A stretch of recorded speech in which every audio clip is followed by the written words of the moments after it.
ایک روز صبح کے وقت قریش انتہائی گھبراہٹ کے عالم میں نیند سے بیدار ہوئے۔ مکہ کے گلی کوچوں میں یہ خبر عام پھیل چکی تھی کہ رات کی تاریکی میں چھپتے ہوئے حضرت محمد صلی اللہ علیہ وسلم مکہ چھوڑ کر کہیں جا چکے ہیں۔ سرداران قریش نے پہلے تو اس کو سچ نہیں مانا۔ وہ نبی اکرم صلی اللہ علیہ وسلم کو بنو ہاشم کے گھروں میں تلاش کرنے لگے اور آپ صلی اللہ علیہ وسلم کے ساتھیوں کے گھروں میں تلاش کرتے ہوئے حضرت ابوبکر صدیق رضی اللہ تعالیٰ عنہ کے گھر پہنچے۔ دستک دی تو آپ رضی اللہ تعالیٰ عنہ کی بیٹی حضرت اسماء رضی اللہ تعالیٰ عنہ گھر سے باہر نکلی۔ ابو جہل نے ان سے پوچھا، بیٹی تمہارا ابو کہاں ہے؟ حضرت اسماء رضی اللہ تعالیٰ عنہ نے کہا، میں نہیں جانتی کہ ابو کہاں ہے۔ ابو جہل نے حضرت اسماء رضی اللہ تعالیٰ عنہ کے منہ پر اتنے زور کا تھپڑ مارا کہ آپ رضی اللہ تعالیٰ عنہ کے کان کی بالی گر گئی۔ جب سرداران قریش کو اس بات کا یقین ہو گیا کہ محمد صلی اللہ علیہ وسلم مکہ کو چھوڑ کر گئے ہیں تو وہ بہت غضبناک ہو گئے۔ فوجیوں کو اپنے ساتھ لیا اور آپ صلی اللہ علیہ وسلم کی تلاش میں نکل پڑے۔ جب تلاش کرتے کرتے وہ غار سور پر پہنچے تو فوجیوں نے کہا، خدا کی قسم آپ کے مطلوب شخص کا کھرا، اس سے آگے نہیں جاتے۔ وہ اپنے اندازے میں غلط نہ تھے، حقیقت یہی تھی جس کا انہوں نے قریش کے سامنے اظہار کر دیا تھا۔ حضرت محمد صلی اللہ علیہ وسلم اور آپ کے ساتھی حضرت ابوبکر صدیق رضی اللہ تعالیٰ عنہ اسی غار میں تھے۔ قریش غار کے منہ پر کھڑے تھے۔ حضرت ابوبکر صدیق رضی اللہ تعالیٰ عنہ بچشم خود غار کے باہر قوم کے قدموں کی حرکت دیکھی تو آنکھوں سے بے اختیار آنسو چھلک پڑے۔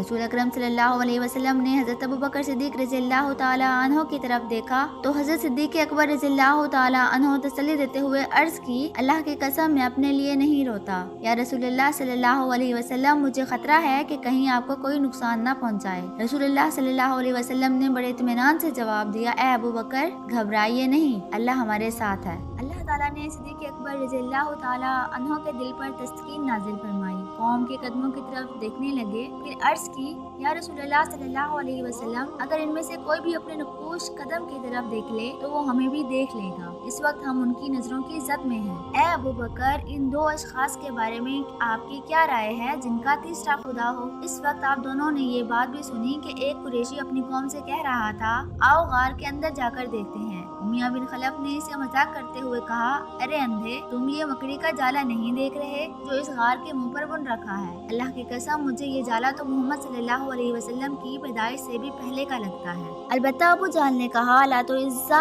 کی قسم مجھے تو یوں لگتا ہے کہ وہ ہمارے بالکل کہیں قریب ہیں، لیکن اس نے ہماری آنکھوں پر جادو کر رکھا ہے۔ قریش ہر صورت حضرت محمد صلی اللہ علیہ وسلم کو قابو کرنا چاہتے تھے۔ انہوں نے ان سب قبائل میں اعلان کروا دیا جو مکہ اور مدینہ کے راستے دونوں طرف رہائش پذیر تھے کہ جو بھی حضرت محمد صلی اللہ علیہ وسلم کو زندہ یا مردہ حالت میں ہمارے پاس لائے گا، ہم اس کو عمدہ نسل کے 100 اونٹ بطور انعام دیں گے۔ سراقہ بن مالک مکہ کے قریب قدیر جگہ میں ایک مجلس میں تھا کہ قریش کا ایک قاصد ان کے پاس آیا اور انہیں قریش کی جانب سے بھاری بھرکم انعام کی اطلاع دی۔ جب انعام میں 100 اونٹ ملنے کا سنا تو سراقہ کے منہ میں پانی آ گیا اور لالچ نے دل کو جکڑ لیا، لیکن اس نے اپنے اوپر بہت ضبط کیا، ایک بات بھی اپنے منہ سے نہ نکالی کہ کہیں بھاری بھرکم انعام کا سن کر دوسروں کے دل میں بھی لالچ نہ آ جائے۔ سراقہ اپنے مجلس سے اٹھنے ہی والے تھے، ایک شخص نے آ کر اطلاع دی، با خدا ابھی میرے پاس سے 3 اشخاص گزرے ہیں، میرے خیال میں ایک ان میں سے حضرت محمد صلی اللہ علیہ وسلم، دوسرے ابوبکر صدیق رضی اللہ تعالیٰ عنہ اور تیسرا ان کو راستہ دکھانے والا ہے۔ سراقہ نے اس کی بات سن کر کہا، وہ تو فلاں فلاں قبیلے کے لوگ ہیں جو اپنی گم شدہ اونٹنی تلاش کر رہے ہیں۔ اس شخص نے کہا، شاید ایسا ہی ہو۔ سراقہ تھوڑی دیر مجلس میں رہا۔ اہل مجلس جب کسی دوسری بات میں مصروف ہو گئے تو چپکے سے وہاں سے کھسک گیا تاکہ اہل مجلس میں سے کسی کو پتہ نہ چلے۔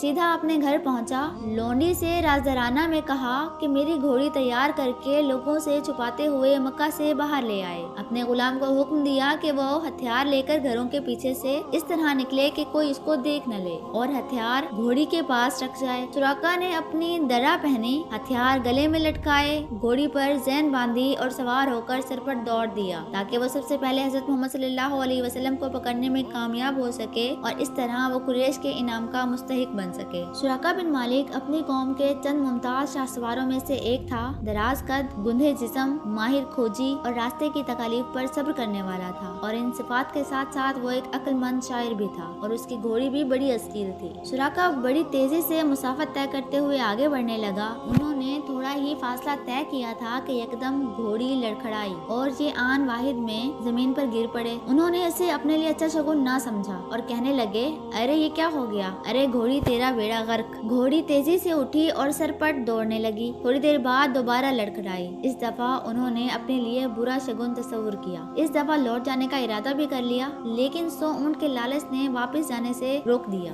جس جگہ گھوڑی لڑکھڑائی تھی وہاں سے حضرت محمد صلی اللہ علیہ وسلم اور آپ کے ساتھی حضرت صدیق اکبر رضی اللہ تعالیٰ عنہ صاحب دکھائی دے رہے تھے۔ انہیں نشانہ بنانے کے لیے کمان ہاتھ میں لی، تیز چلانے لگا تو ہاتھ چل ہو گیا۔ گھوڑی زمین میں دھسنے لگی اور وہاں سے زہریلا دھواں آسمان کی طرف بلند ہو گیا، جس سے اس کی اور گھوڑی کی آنکھیں بند ہونے لگی۔ گھوڑی کو ایڑ لگائی تو زمین میں دھنس گئی اور اس کے پاؤں زمین میں اس طرح پوست ہوئے جیسا ان میں کیل ٹھونک دیے گئے ہوں۔ اس نے رسول اللہ صلی اللہ علیہ وسلم اور صدیق اکبر رضی اللہ تعالیٰ عنہ کی طرف دیکھا اور گریہ وزاری کرتے ہوئے عرض کی کہ آپ دونوں اپنے رب سے میرے لیے دعا کریں کہ میری گھوڑی کو نجات دے دیں اور اس کی ٹانگوں کو زمین کی گرفت سے آزاد کر دے۔ میں آپ دونوں سے وعدہ کرتا ہوں کہ میں آپ کا پیچھا چھوڑ دوں گا۔ رسول اللہ صلی اللہ علیہ وسلم نے اس کے لیے دعا کی۔ اللہ سبحانہ و تعالیٰ نے اس کی ٹانگوں کو زمین کی گرفت سے آزاد کر دیا۔ آزادی ملنے کے تھوڑی دیر بعد ہی پھر دل میں لالچ پیدا ہوا اور وہ رسول اللہ صلی اللہ علیہ وسلم کے تعاقب میں گھوڑی کو ایڑ لگا دی۔ اس دفعہ گھوڑی پہلے سے بھی زیادہ زمین میں دھنس گئی۔ سراقہ نے فریادی بن کے عرض کی، میرا زادِ راہ ساز و سامان اور ہتھیار لے لو۔ میں اللہ تعالیٰ کو گواہ بنا کر آپ دونوں سے عہد کرتا ہوں کہ راستے میں آپ کے تعاقب میں جو بھی آ رہا ہوگا میں اسے واپس لوٹا دوں گا۔ دونوں نے ارشاد فرمایا، ہمیں تیرے زادِ راہ اور ساز و سامان کی کوئی ضرورت نہیں، ہاں البتہ لوگوں کو واپس لوٹائیں۔ رسول اللہ صلی اللہ علیہ وسلم نے اس کے لیے دعا کی تو اس کی گھوڑی آزاد ہو گئی۔ جب سراقہ لوٹنے لگا تو دور سے آواز دی اور عرض کیا، اجازت ہو تو میں آپ سے بات کرنا چاہتا ہوں۔ اللہ کی قسم کوئی ایسی حرکت نہیں کروں گا جو آپ کو ناپسند ہو۔ عرض کی، یا رسول اللہ صلی اللہ علیہ وسلم، اللہ کی قسم آپ صلی اللہ علیہ وسلم کا دین غالب آ کر رہے گا۔ آپ مجھ سے وعدہ کریں کہ جب آپ کی ریاست میں آؤں تو آپ میری عزت کریں گے اور یہ وعدہ مجھے لکھ کے دیں۔ رسول اللہ صلی اللہ علیہ وسلم نے حضرت صدیق اکبر رضی اللہ تعالیٰ عنہ کو حکم دیا تو انہوں نے ایک ہڈی پر یہ عہد لکھ کر اس کے حوالے کر دیا۔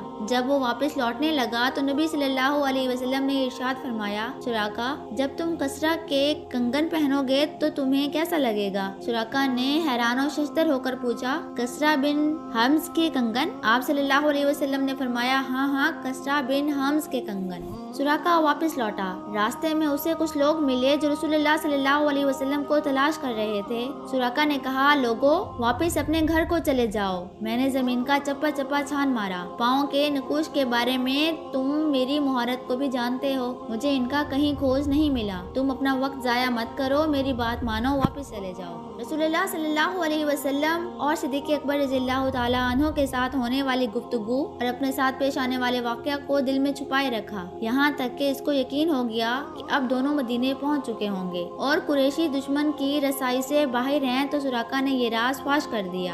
جب ابو جہل کو نبی اکرم صلی اللہ علیہ وسلم کے ساتھ ملاقات اور عہد و پیمان کا پتہ چلا تو اسے بزدلی، ذلت، کمینگی اور سنہری موقع ضائع کرنے کا طعنہ دیا۔ سراقہ نے ابو جہل کی ملاقات کا جواب اشار میں دیا، جن کا مفہوم یہ ہے، ابو جہل اللہ کی قسم جب میری گھوڑی کی ٹانگیں زمین میں دھنسی تھیں تو اگر اس حالت کو دیکھ لیتے تو تمہیں یقین ہو جاتا اور اس میں کوئی شک نہ رہتا کہ محمد صلی اللہ علیہ وسلم سچے رسول ہیں، بھلا ان کا کون مقابلہ کر سکتا ہے۔ حالات نے پلٹا کھایا اور گردش ایام نے یہ موقع فراہم بھی کر دیا۔ وہ محمد صلی اللہ علیہ وسلم جو رات کی تاریکی میں اپنے دشمنوں سے چھپتے ہوئے نہایت قسم پرسی کے عالم میں مکہ سے باہر نکلے تھے، آج شاہانہ انداز کے ساتھ ہزاروں سفید تلواروں اور گندمی نیزوں کے جلوے میں سردار اور فاتح کی حیثیت میں مکہ میں داخل ہوئے۔ وہ سرداران قریش جنہوں نے تکبر و نخوت کے ساتھ عرب میں تہلکہ مچا رکھا تھا، آج رسول اللہ صلی اللہ علیہ وسلم کی خدمت میں نہایت عاجزی و انکساری کے ساتھ جان بخشی کی بھیک لیے عزم برداز تھے۔ حضور آپ کے اخلاق و حسنہ کے پیش نظر امید ہے کہ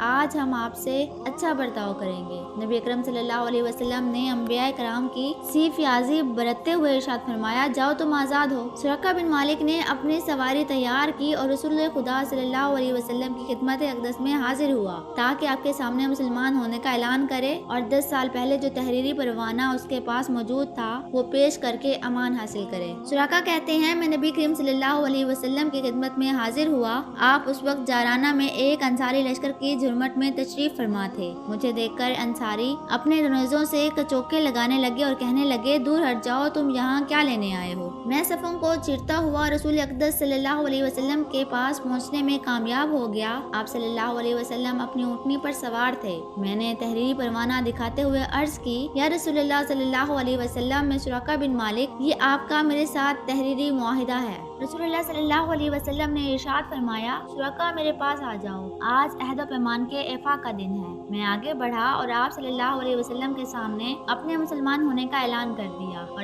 آپ کے حسن اخلاق اور ایفائے عہد سے خوشی سے سرشار ہوا۔ سراقہ بن مالک رضی اللہ تعالی عنہ کی رسول اللہ صلی اللہ علیہ وسلم کی ملاقات کو ابھی چند ماہ گزرے تھے کہ اللہ سبحانہ وتعالی نے نبی اکرم صلی اللہ علیہ وسلم کو اپنے جوار رحمت میں بلا لیا۔ آپ صلی اللہ علیہ وسلم کے وصال سے سراقہ غم و اندوہ سے نڈھال ہو گیا اور وہ منظر ان کی آنکھوں کے سامنے گھوم گیا جب وہ 100 اونٹ کے لالچ میں حضور اقدس صلی اللہ علیہ وسلم کو قتل کرنے کا ارادہ لے کر تعاقب میں نکلے تھے۔ آج دنیا بھر کی اونٹنیاں رسول اکرم صلی اللہ علیہ وسلم کے ناخن کے ایک درے برابر بھی حیثیت نہیں رکھتی اور اپنے بارے میں رسول اللہ صلی اللہ علیہ وسلم کا یہ جملہ بار بار دہراتا ہے، سراقہ جب تم شاہ ایران کے کنگن پہنو گے تو تمہیں کیسا لگے گا؟ اب انہیں یقین ہو گیا تھا کہ شاہ ایران کے کنگن یہ ضرور پہنیں گے۔ وقت تیزی کے ساتھ گزرا، یہاں تک کہ سیدنا حضرت فاروق اعظم رضی اللہ تعالی عنہ کی خلافت کا دور آیا۔ مسلمان ان کے دور حکومت میں ایران کی طرف تیز ہوا کے جھونکے کی طرف لپکے، قلعوں کو فتح کرتے، لشکروں کو شکست فاش دیتے، شاہی تختوں کو پامال کرتے اور مال غنیمت سمیٹتے ہوئے مسلسل آگے بڑھتے چلے گئے، یہاں تک کہ پورا ایران فتح کر لیا۔ ایک روز سپہ سالار لشکر حضرت سعد بن ابی وقاص رضی اللہ تعالی عنہ کے قاصد ایران پر فتح کی خوشخبری لے کر سیدنا حضرت فاروق اعظم رضی اللہ تعالی عنہ کی خدمت میں حاضر ہوئے۔ ان کے ساتھ بیت المال کے لیے غنیمت کا 5واں حصہ بھی تھا جو ایران کے مجاہدین اسلام کے ہاتھ لگا تھا۔ جب مال غنیمت حضرت عمر فاروق رضی اللہ تعالی عنہ کے سامنے رکھا گیا، آپ یہ دیکھ کر حیران رہ گئے کہ اس میں شاہ ایران کا وہ تاج بھی موجود تھا جس میں قیمتی موتی جڑے ہوئے تھے، شاہ ایران کا وہ لباس بھی موجود تھا جو سونے کی تاروں سے بنا ہوا تھا، اور وہ قیمتی پیٹی بھی تھی جس پر لال و جواہر جڑے ہوئے تھے، اور سونے کے 2 کنگن بھی موجود تھے، اس سے خوبصورت دیدہ زیب کنگن پہلے کبھی نہیں دیکھے تھے۔ اس کے علاوہ بے شمار نفیس دیدہ زیب اشیاء مال غنیمت میں موجود تھیں۔ سیدنا فاروق اعظم رضی اللہ تعالی عنہ اس بیش بہا خزانے کو اپنی چھڑی سے الٹ پلٹ کر کے دیکھ رہے تھے۔ پھر آپ رضی اللہ تعالی عنہ نے حاضرین کی طرف دیکھتے ہوئے کہا، جو لوگ یہ مال غنیمت لے کر آئے ہیں بلا شبہ سب کے سب امین ہیں۔ حضرت علی رضی اللہ تعالی عنہ بھی وہاں موجود تھے۔ کہنے لگے، امیر المومنین، آپ رضی اللہ تعالی عنہ پاک دامن رہے تو آپ رضی اللہ تعالی عنہ کی رعیت بھی پاک دامن رہے، اور اگر آپ مال غنیمت کھاتے تو آج یہ ہڑپ کر جاتے۔ اس موقع پر فاروق اعظم رضی اللہ تعالی عنہ نے حضرت سراقہ بن مالک رضی اللہ تعالی عنہ کو اپنے پاس بلایا، شاہ ایران کا لباس انہیں پہنایا، کمر پر پیٹی باندھی، سر پر تاج رکھا اور ہاتھوں میں کنگن پہنائے۔ یہ منظر دیکھ کر مسلمانوں نے نعرہ تکبیر بلند کیا۔ سیدنا حضرت فاروق اعظم رضی اللہ تعالی عنہ نے سراقہ بن مالک رضی اللہ تعالی عنہ کی طرف دیکھ کر خوشی سے جھومتے ہوئے فرمایا، واہ واہ، ارے بنو مدلج کا ایک بدوی، اس کے سر پر شاہ ایران کا تاج اور ہاتھوں میں کنگن، اس شان خسروان کے کیا کہنے۔ پھر آسمان کی طرف سر اٹھایا اور یوں گویا ہوئے، الہی تو نے یہ مال و دولت صدیق اکبر رضی اللہ تعالی عنہ کو نہ دیا، حالانکہ وہ تجھے مجھ سے زیادہ محبوب اور عزیز تھے، پھر یہ سب کچھ مجھے عطا کر دیا۔ میں تیری بارگاہ میں پناہ مانگتا ہوں کہ کہیں یہ مال تو نے مجھے سزا کے لیے عطا نہ کیا ہو۔ پھر اسی وقت یہ مال مسلمانوں میں تقسیم کر دیا۔